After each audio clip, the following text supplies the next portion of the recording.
আসসালামু আলাইকুম। Finance with traffic চ্যানেলের নতুন ভিডিওতে আপনাদের সবাইকে স্বাগত। আশা করি সবাই ভালো আছেন।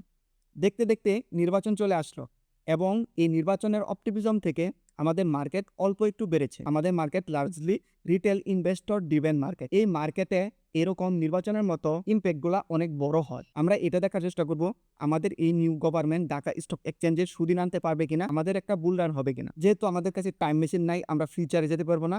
আমাদের কাছে যেটি আছে সেটি হলো হিস্ট্রিক্যাল ডাটা। আমরা পাস্টকে অ্যানালাইজ করতে পারি এবং একটা কনক্লুশনে পৌঁছাতে পারি যে আমাদের একটা বুল মার্কেট আসতে যাচ্ছে কিনা। আমরা আজকের ভিডিওতে আমাদের বাংলাদেশের লাস্ট 8টা নির্বাচনের ডাটা দেখব এবং দেখার চেষ্টা করব তার প্রভাব কি রকম পড়ে। বেশি কথা না বলে আমরা আমাদের স্ক্রিনে চলে যাই। এক নজর চলুন আমরা দেখে নিই আজকের ভিডিওতে কি যাচ্ছে। আজকের ভিডিওতে 1991 সাল থেকে 2024 সাল পর্যন্ত যে 7টা নির্বাচন হয়েছে তার ডাটা আমরা অ্যানালাইজ করব এবং দেখব যে ওই নির্বাচন পর তার ইমপ্যাক্ট আমাদের ঢাকা স্টক এক্সচেঞ্জে কি করে পড়ে। তারপর আমরা একটা সামারি এবং কনক্লুশনে পৌঁছানোর চেষ্টা করব। 1991 সাল এটা আমাদের দেশের 5th পার্লামেন্ট নির্বাচন হয় এবং এই নির্বাচনটা হয় 27 ফেব্রুয়ারি 1991 সালে, যে নির্বাচনে বিএনপি উইনার হয় এবং আমাদের দেশের প্রথম মহিলা প্রেসিডেন্ট হয় বেগম খালেদা জিয়া। এখন আমরা দেখব যে এই নির্বাচনের ইম্প্যাক্টটা আমাদের মার্কেটে কি করে পড়ে। 1991 সালে আমাদের দেশের মার্কেটটা ইলিকুইড ছিল। তখন তো আর ইলেকট্রিক ট্রেডিং ছিল না। তখন কিছু এনথুজিয়াস্টিক লোক তারা মার্কেটে ট্রেড করত। স্টক মার্কেটটা মেইন স্ট্রিম ছিল না। 1991 সালে নির্বাচনের পর আমাদের দেশের ইন্ডেক্স, তখন এটা ডিইএক্স ইন্ডেক্স ছিল না, এটা ডিএসআই ইন্ডেক্স ছিল। আমাদের দেশের ইন্ডেক্স ওই বছর 351 থেকে 391 চলে যায়। ওই বছর তখন 11% রিটার্ন আসে। কোন জিনিসটা অনেক ইন্টারেস্টিং। তখন আমাদের দেশে মার্কেটে মাত্র 5 লক্ষ টাকা দিনের ট্রেডিং হতো। এই মার্কেটটা মোটামুটি ইলিকুইডই ছিল এবং এই মার্কেটের পি রেশিও ছিল 12 এবং তখন বন্ডের 10 ইয়ার বন্ড যে আছে, 10 ইয়ার 10 বছরের যে বন্ড, তার ইন্টারেস্ট ছিল 13.5%। তো চিন্তা করে দেখুন কারা মার্কেটে ইনভেস্ট করে। আপনি যদি বন্ড থেকে 13.5% রিটার্ন পান, তার মানে কি এখানে কিছু এনথুজিয়াস্টিক লোক যারা আছে এই 1991 সালে এই মার্কেটে ইনভেস্ট করতো। বেক্সিমকো ফার্মা স্টকটা থেকে ওই বছর সবচেয়ে বেশি রিটার্ন আসে। আর এই বছরে যে কি ইভেন্ট হয়, তখন সরকার ব্যাট ইন্ট্রোডিউশন করে। এর মাধ্যমে 1991 সালে আমাদের নির্বাচন চলে গেল। 1996 সালে 2টা নির্বাচন হয়। প্রথম নির্বাচন যেটা হয় সেটা হয় ফেব্রুয়ারি মাসে 6th পার্লামেন্ট নির্বাচন এবং এটা হয় 15 ফেব্রুয়ারি 1996 সালে, যেখানে বিএনপির খালেদা জিয়া আবার পাশ করে। কিন্তু তারপর থেকে দেশে অনেক অরাজকতার সৃষ্টি হয়ে যায়, দেশে অনেক আন্দোলন হয়। আগে নির্বাচনটা হয় 1996 সালের ফেব্রুয়ারি মাসে, তারপরে আবার নির্বাচনটা হয় 1996 সালের জুন মাসে। প্রথমটাতে খালেদা জিয়া পাশ করে, সেকেন্ডটাতে আওয়ামী লীগ পাশ করে এবং শেখ হাসিনা নির্বাচনে জয়ী হয়। এটার ইম্প্যাক্টটা দেখুন মার্কেটে কি করে আসে। আমাদের দেশে কি হয়, আমাদের দেশে যদি বড় একটা সিগনিফিকেন্টলি পলিটিক্যাল রিস্ট্রাকচারিং হয়, তখন আমাদের দেশে শেয়ার মার্কেটে তার একটা বড় রকমের ইম্প্যাক্ট পড়ে। 1996 সালে ডিএসআই এটা ডিইএক্স ইন্ডেক্স না, এটা ডিএসআই ইন্ডেক্স 950 থেকে 2280-তে চলে যায়। মানে কি এই মার্কেটটা একটা বাবলে চলে যায়।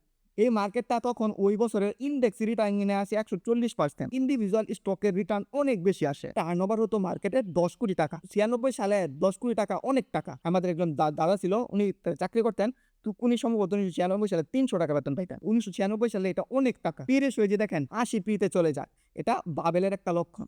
তখনও বন্ডেরিং তখনও 12% ছিল।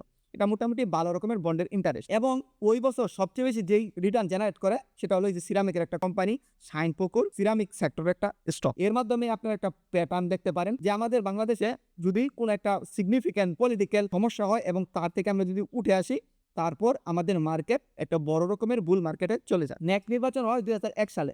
2001 সালে আমাদের 8th পার্লামেন্ট নির্বাচন হয় আর এই নির্বাচনটা হয় 1 অক্টোবর 2001 সালে। তখন আবার বিএনপি বা খালেদা জিয়া নির্বাচনে জয়ী হয়। এর ইম্প্যাক্টটা দেখি। 2001 সালটা কিন্তু অনেক খারাপ একটা বছর গ্লোবাল ইকোনমিতে আপনি যদি চিন্তা করে দেখুন। 2001 সালে টুইন টাওয়ারে ওই যে হামলাটা হয়, যাকে আমরা 9/11 বলি। আবার 2000 সালে আমেরিকাতে যেটা .com বাবেল হয়। 2001 সাল ইকোনমির জন্য অনেক খারাপ একটা সময় যাচ্ছিল। তখন আমাদের বাংলাদেশ মার্কেট যেটা আছে এটা মূলত গ্লোবাল ইকোনমির থেকে অনেক বাইরে ছিল। মানে গ্লোবাল ইকোনমির কোনো ইম্প্যাক্ট আমাদের মার্কেটে সচরাচর আসতো না। তবু এক নজর দেখি যে খালেদা জিয়া নির্বাচন যাওয়ার পরে কি হলো। ডিএক্স ইন্ডেক্স 702 থেকে 970 চলে যায়। শুধু ইন্ডেক্সের রিটার্ন 38% হয়ে যায়। ইন্ডিভিজুয়াল স্টকের রিটার্ন আরো বেশি। টার্নওভার চলে আসে হলো 13 কোটিতে, মার্কেট পি 12। এর আগে 1996 সালে যেখানে 80 পি ছিল, সেখান থেকে কমে কমে 12 পিতে আসে। মার্কেট মোটামুটি একটা স্টেবিলাইজ পজিশনে চলে আসে। বন্ডের ইল দেখুন 10 বছর ট্রেজারি বন্ডের ইল ছিল 11%। ট্রেজারি বন্ডের ইল কিছু কমে যায় এবং 2001 সালে সবচেয়ে বেশি রিটার্ন দেয় মার্কেটে, সেটা হচ্ছে আমাদের গোট স্কোয়ার ফার্মা শেয়ারটা 2001 সালে সবচেয়ে বেশি রিটার্ন দেয়। 2008 সালে আমাদের 9th পার্লামেন্ট ইলেকশন হয়, নির্বাচনটা হয় 29 ডিসেম্বর 2008, যেখানে আওয়ামী লীগ পাস করে বা শেখ হাসিনায় ক্ষমতায় যায়। 2008টাও গ্লোবাল ইকোনমির জন্য অনেক খারাপ একটা সময়। 2008-এ আমেরিকাতে হাউজিং মার্কেট কোলাপস করে। 2008-এ আমাদের দেশে তখন ডিএসআই ইন্ডেক্সের পরিবর্তে নতুন আরেকটা ইন্ডেক্স হয়, যেটাকে আমরা বলি ডিজিইএন। তো ডিজিইএন এর ডাটা এটা 2008 সালে ইন্ডেক্স 2750 থেকে 4540-এ চলে যায়, মানে শুধু ইন্ডেক্সই 65% রিটার্ন দেয়। টার্নওভার 200 কোটিতে চলে যায় এবং পি রেশিও 18.4 ছিল এবং বন্ডের ইল 10.60%, মোটামুটি ভালো মানের ইল। এবং 2008 সালে যেই স্টকটা সবচেয়ে বেশি রিটার্ন দেয় সেটা হলো তিতাস গ্যাস, গভর্নমেন্টের একটা কোম্পানি। আরেকটা প্যাটার্ন লক্ষ্য করলে দেখুন, যখন গভর্নমেন্ট চেঞ্জ হয়, একটা গভর্নমেন্ট থেকে আরেকটা গভর্নমেন্ট যায়, তখন মার্কেটে অনেক রিটার্ন দেয়। খালেদা চেয়েছিল, তারপর আবার শেখ হাসিনা বা আওয়ামী লীগ ক্ষমতায় আসে, এই যে দেখুন 64% রিটার্ন হয়। কিন্তু এই রিটার্নটা টিকে থাকতে পারিনি। এই রিটার্নটা 2010 সালে বাবলে রূপান্তরিত হয়। 2008 সালে 200 কোটি টাকা অনেক বড় একটা অ্যামাউন্ট ছিল, সেটা মার্কেটে ট্রেড হতো। মার্কেটের পি 18 ছিল, তো এটা লং টাইম টিকে থাকতে পারেনি। এটা থেকে আবার 2010 সালে বাবল হয়ে যায়। তারপরে নির্বাচন হয় 2014 সাল। 2014 সাল থেকে ভুয়া বা ফেক নির্বাচন চলে আসে। শেখ হাসিনা যে নির্বাচনটা করতো সেটা ফেক নির্বাচন ছিল, মানে কি তারাই ঘুরে ফিরে পাশ করতো। 10তম পার্লামেন্ট নির্বাচন হয়, যেটা হয় 5 জানুয়ারি 2014 সালে। আবার আওয়ামী লীগ পাশ করে 153টা সিট পায়। এর ইম্প্যাক্টটা কি হয়? এর ইম্প্যাক্টটা ইন্ডেক্স 4200 থেকে 5120-এ চলে যায় এবং রিটার্ন আসে 22%, এবং এই শুধু ইন্ডেক্সে রিটার্ন আসে 22%। তো সেম জিনিসটা চিন্তা করে দেখুন, এখানে গভর্নমেন্টের কোনো চেঞ্জ হয়নি। শেখ হাসিনা থেকে আবার শেখ হাসিনায় আসছে, মানুষের মাঝে কোনো অপটিমিজম আসেনি, এই জন্য রিটার্নটা একটু কম আসছে। যখন একটা গভর্নমেন্ট থেকে আরেকটা গভর্নমেন্ট, মানে আরেকটা নতুন দল সে, তখন সাধারণত একটা বড় রকমের রিটার্ন আসে। যেহেতু শেখ হাসিনা থেকে আবার শেখ হাসিনা আসছে, ওই বছরে খুব একটা রিটার্ন আসেনি, কিন্তু 22% রিটার্নও কিন্তু অনেক রিটার্ন। আমাদের পোর্টফোলিওতে যদি বছরে 22% রিটার্নই হয়, এটা শুধু ইন্ডেক্সের রিটার্ন, ইন্ডিভিজুয়াল স্টকের রিটার্ন আরো বেশি এসেছে। 2014 সালে আমাদের মার্কেটের টার্নওভার ছিল 480 কোটি টাকা এবং মার্কেটের পি রেশিও ছিল 3.6%, মোটামুটি ভালো পি রেশিও। বন্ডের ইল, ট্রেজারি বন্ডের ইল ছিল 12.10%, রিস্ক ফ্রি রেটও মোটামুটি ভালোই ছিল।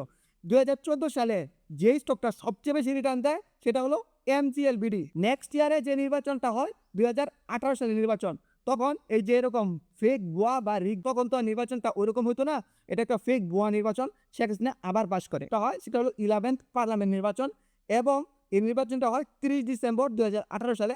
আওয়ামী লীগ আবার পাশ করে, শেখ হাসিনা আবার পাশ করে। চলুন দেখুন এই নির্বাচনের কি ইম্প্যাক্ট আসে। এই নির্বাচনের পর ডিএক্স ইন্ডেক্স 5380 থেকে 5970-এ চলে যায়, 11% রিটার্ন আসে। সেম প্যাটার্নটা তো শেখ হাসিনা থেকে আবার শেখ হাসিনা গভর্নমেন্ট আসছে, সেহেতু মার্কেটে আর কোনো ভালো হওয়ার অপটিমিজম নাই। মানুষ সবাই বুঝে গেছে যে আমাদের দেশ এরকম থাকবে, দেশের কোনো উন্নতি হবে না, মানুষের মাঝে কোনো অপটিমিজম নাই, এই জন্য কোনো ইন্ডেক্স বাড়েনি। তখন মার্কেটের টার্নওভার ছিল 551 কোটি টাকা। 551 কোটি টাকা অন এভারেজে ডেইলি ট্রেড হতো। মার্কেটের পি রেশিও ছিল 15, মোটামুটি স্টেবিলাইজ পিতে চলে আসছিল। এর আগে নির্বাচনে 15 পিতে ছিল। একটা ইন্টারেস্টিং বিষয়, ট্রেজারি বন্ডের ইল্ড অনেক কমে গিয়েছিল, ইনফ্লেশনও অনেক কমে গিয়েছিল। ট্রেজারি বন্ডের ইল্ড ছিল 7.50%। তো 7.50-এর সাথে আপনি যদি ইন্ডেক্সের রিটার্ন কম্পেয়ার করেন, এটা মোটামুটি একটা ভালো রিটার্ন। কারণ ব্যাংকগুলা 6%, 7% এফডিআর দিত। আমি 2018 সালে ডাচ ব্যাংকে একটা এফডিআর করি, যেখানে আমাকে মাত্র 4% ইন্টারেস্ট দিয়েছে। 2018 সালে অনেক ইন্টারেস্ট রেট কম ছিল, যে রিটার্নটা আছে এটা মোটামুটি ভালোই। সেই বছরে যেই স্টকটা সবচেয়ে বেশি রিটার্ন দেয় কেপিসিআর, এই যে দেখুন জাঙ্ক স্টক চলে আসছে। যে বছর ইন্ডেক্স না বাড়ে সেই বছর সবচেয়ে বেশি ভালো রিটার্ন দেয় জাঙ্ক শেয়ারগুলো। এই যে দেখুন জাঙ্ক শেয়ারগুলো এখানে চলে আসছে। সেই বছর থেকে ব্যাংকিং সেক্টরের ক্রাইসিসগুলো অলরেডি সিমটম দেখা শুরু হয়েছে। 2024-এর যে নির্বাচন সেটা হয় আমাদের 12th পার্লামেন্ট নির্বাচন, সেটা হয় 7 জানুয়ারি 2024। আওয়ামী লীগ আবার ঘুরে ফিরে যায়। এটা তো আর কোনো লেজিট নির্বাচন না, এটা তো একটা ভুয়া নির্বাচন। এই নির্বাচনের ইম্প্যাক্টটা দেখুন, এটা বাংলাদেশের প্রথম একটা নির্বাচন যেই বছর আমাদের মার্কেটে নেগেটিভ রিটার্ন চলে আসছে। নির্বাচনের পরে শেখ হাসিনা তো দেশ ছেড়ে পালিয়ে গেছে। এটা আমাদের প্রথম বছর যে বছর নেগেটিভ রিটার্ন আসছে। এই বছরের শুরুতে বিএসএর ইন্ডেক্স ছিল 6240 এবং বছর শেষে এটা ইন্ড হয় 5490। এই বছরে একটা নেগেটিভ রিটার্ন আসে। মার্কেটের পি 12 ছিল এবং ট্রেজারি বন্ডের ইন্টারেস্ট দেখুন, 10 বছরে ট্রেজারি বন্ডের ইন্টারেস্ট ছিল 12.60%, অনেক ইন্টারেস্ট রেট বেশি ছিল। এবং 2024 সালে যেই স্টকটা সবচেয়ে বেশি রিটার্ন দিয়েছে সেটা হচ্ছে ওরিয়ন ফিউশন।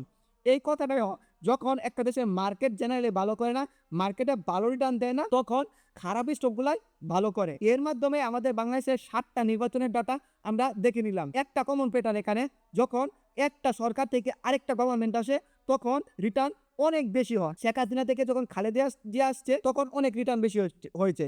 খালেদা জিয়া থেকে যখন শেখ হাসিনা আসছে তখন রিটার্নটা অনেক বেশি হয়েছে। এটা একটা কমন প্যাটার্ন। কিন্তু যেহেতু শেখ হাসিনা গভর্নমেন্ট পর ছিল, মানুষ বুঝে গেছে যে আমাদের দেশের আর কোনো পরিবর্তন হবে না, যেরকম দেশ আছে সেরকমই থাকবে। তো মানুষ বাজারে ইনভেস্ট করতো না, এই জন্য রিটার্নটা অনেক কম আসে। আমরা একটা রিক্যাপ দেখবো, লাস্ট এই সবগুলো ডাটাকে একসাথে করে আমরা একটা রিক্যাপ করার চেষ্টা করব। আমি একটু প্রমোশন করে দিই, আমার একটা পার্সোনালাইজ 101 কোচিং আছে, যেখানে আপনি গুগল মিট কলের মাধ্যমে আমার সাথে 1 ঘন্টা কথা বলতে পারেন, আপনার পোর্টফোলিও আমাকে দিয়ে রিভিউ করাতে পারেন, আপনার ইনভেস্টিং স্ট্র্যাটেজি ডিফাইন করতে পারেন, আপনার শিফট স্ট্র্যাটেজি, আপনার লামসাম স্ট্র্যাটেজি, ফাইন্যান্সিয়াল যে কোনো টপিক নিয়ে আমার সাথে খোলামেলা কথা বলতে পারেন। এর বুকিং লিংক আমি এই ভিডিও ডিসক্রিপশনে দিয়ে দিচ্ছি, সেখান থেকে আপনারা বুক করতে পারেন। আমরা একটা রিক্যাপ করে দেখি। আমরা এতক্ষণ যে 7টা নির্বাচনের রেজাল্ট দেখলাম, সেখানে আমাদের মার্কেটের পি অন অ্যাভারেজে 23 ছিল। এই যে দেখুন, 1991 সালে আমাদের দেশের মার্কেটের পি ছিল 12, 1996 সালে 80, এই যে বাবল হয়ে গেছিল, 2001 সালে 15, 2008 সালে 18, 2014 সালে 15, 2018 সালে 15, 2024 সালে 12। এই পিটা এখন আছে এখনকার আমাদের দেশের মার্কেট পি হলো 9। এটা যদি মিনবি বা 10 বা 11 তো চলে যায়, এখান থেকে অনেক ভালো একটা রিটার্ন পাওয়ার সুযোগ আছে। আমাদের দেশে যে টপ ব্লুচিপ কোম্পানিগুলো আছে, সেটা লাস্ট 10 বছর ধরে, যেরকম স্কয়ার ফার্মা, বেট, এইরকম ভালো ভালো কোম্পানিগুলো কোনো রিটার্নই দেয়নি। এটা মিন রিভার্সন হওয়ার পসিবিলিটি আছে, কিন্তু আমাদের দেশে কোনো জিনিস গ্যারান্টি না। স্টক মার্কেটে আপনি কোনো কিছু গ্যারান্টি দিয়ে বলতে পারবেন না যেটা হলেও হবে, হতেই হবে বা হবেই, এটা আপনি কোনো কিছু গ্যারান্টি দিয়ে বলতে পারেন না। আপনি কশাসলি অপটিমিস্ট থাকতে পারেন।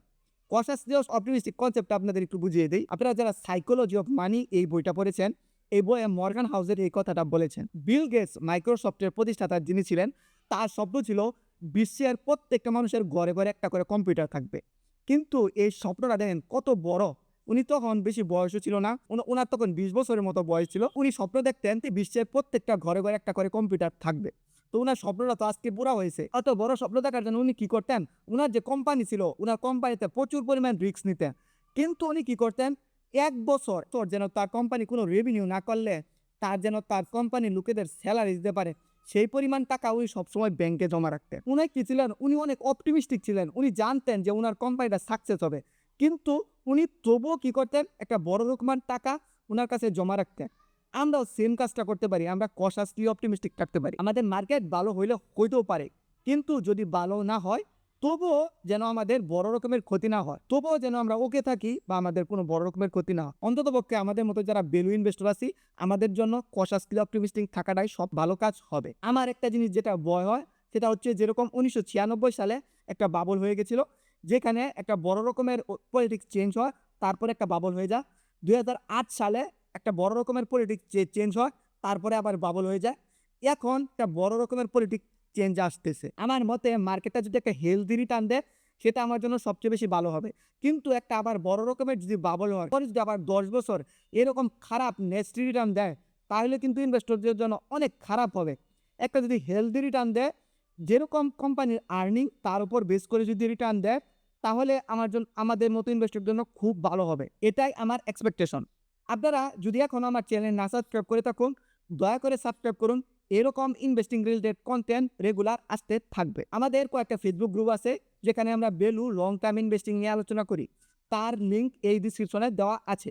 আপনারা সেখান থেকে আমাদের এই গ্রুপগুলোতে জয়েন করতে পারেন। আর আপনি যদি 1 ঘন্টা আমার সাথে 101 কলে কথা বলতে চান, তারও লিঙ্কও এই ভিডিও ডিসক্রিপশনে দেওয়া আছে। আমি এই গুগল শিটটার লিঙ্ক এই ভিডিও ডিসক্রিপশনে দিয়ে দিচ্ছি, আপনারা সেখান থেকে গিয়ে এই নাম্বারগুলো নিজে নিজে দেখে নিতে পারবেন। এই ভিডিওটা এতক্ষণ পর্যন্ত দেখার জন্য আপনাদের অসংখ্য ধন্যবাদ।